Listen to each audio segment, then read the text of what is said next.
Premium badges have long dominated the large SUV segment, but the smaller, crossover end, not so much.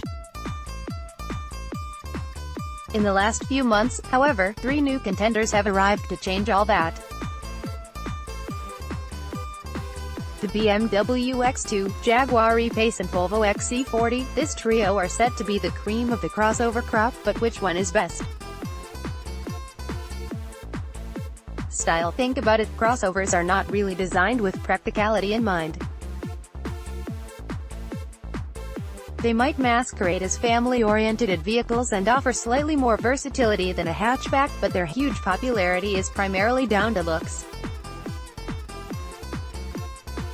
But rather than the full-size SUVs these respective manufacturers already make, a smaller crossover derivative must offer a different kind of appeal. Happily, these 3 delivers in spades. Take the Jag. It shouldn't be considered a downsized F-Pace by any means. Rather than creating a miniature carbon copy of the larger car, it borrows styling cues from the F-Type sports car instead, quite a fresh way of doing things. It's the same story with the Volvo. Although the stacked tail-light design immediately makes it obvious it's a relation of the XC60 and XC90, it's shorter and more compact. Fewer edges. It pulls of Swedish cool in a fresh way. What about the X2? This is quite possibly the first BMW SUV to not look terrible. As the name would suggest, it nestles between the X1 and X3, both of which don't really have the sporty air BMW is traditionally associated with. The X2 addresses this with a high shoulder line, a squatted stance. Interior. Given these cars' badges and their £30,000 list prices, it's a foregone conclusion that they'll offer something lowlier marques can't. Inside the Volvo, things are as cool and clean-cut as that suave exterior. As the largest car here, the cabin is large and airy, while the focal point of the interior is that 9 inches portrait infotainment system. Although all the models exude an air of quality, but it's our design models that stick out above the rest thanks to slick aluminium trim, and a very plush leather interior. The E-Pace, on the other hand, isn't quite so impressive. It makes a good enough stab at being a premium car, but its let down by the plastic switch, compared to the other cars on this list, leave a little to be desired. Make no mistake, it feels more special than a Qashqai, but it has neither the premium cool factor of the Volvo or the sporting appeal of the X2. The BMW is as appealing as the Volvo, but for a very different reason. Before you even start the engine, it feels like it could actually offer an engaging drive, a rare commodity in the crossover market. Ergonomics, as always from BMW, are fantastic, while its excellent iDrive infotainment system is the pick of the bunch in the tech stakes too. On the road, crossovers don't excel in driving dynamics. Their jacked-up body style makes them inherently top-heavy and, as a result, a less enjoyable drive than a hatch or saloon. These 3 go the furthest yet to offer the keen driver a crossover that's worthy of a twisty back road. One stands out above the rest though. The Volvo is the most unengaging of the 3 in this domain. Its charm lies elsewhere. Where you'll find flappy pedals behind the BMW's and Jag steering wheel, the Volvo doesn't have any, a sure sign it's meant with comfortable cruising in mind. This is further emphasized by the optional £1,400 pilot assist package, which aims to take the stress out of a journey completely thanks to its semi-autonomous capabilities.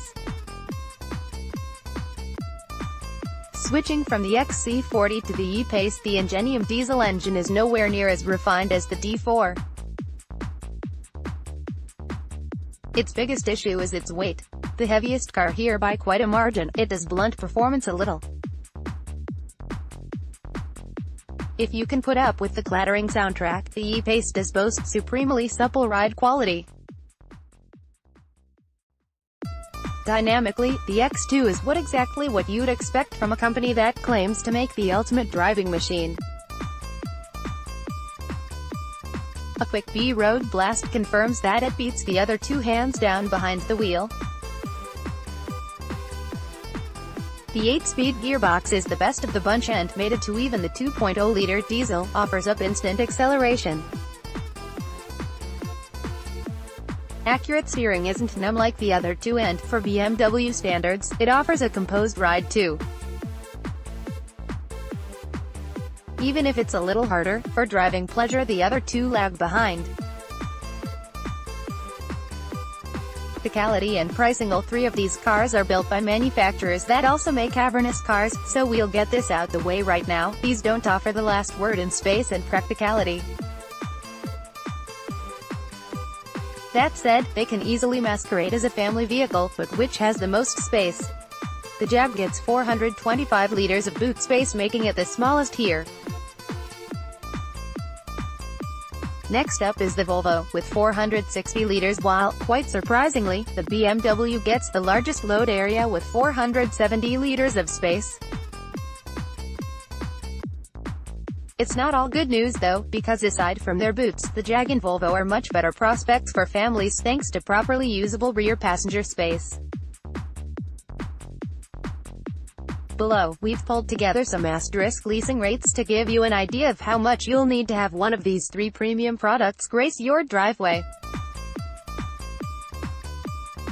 We've included the average price for the diesel derivatives on test here, as well as what's on offer at the lower end of the scale, hence the differing trim levels, CAR BMW X2 Volvo XC40 Jaguar E-Pace lease prices. From £265 per month, S-Drive 18D SE, £240 per month, 1.5 T3 Momentum, £250 per month, 20D, average lease price £404 per month, X-Drive 20D M Sport, £332 per month, 2.0 D3 Momentum, £364 per month, 2.0 D 180, so, which one's for you? Here we have three cars that inject a much-needed bit of sophistication to the burgeoning crossover market, and all of them have their plus points. For the Volvo, those are the same ones that make the larger XC60 and XC90 great. It's premium, but not in a showy way. Those rates make it a serious temptation, too. What about the Jag? Well, nicking looks from F-Type did it a whole bunch of good, but while ride quality and decent economy appeals, those rough diesel engines and slightly lesser build quality let it down. So, the BMW. Yes, lease-wise it is the most expensive and, while it has a bigger boot than the others, as a family car it's not all too practical either. It is, however, the best to drive by a country mile. While a low-slung 3 Series touring will always be more engaging, and more practical for that matter.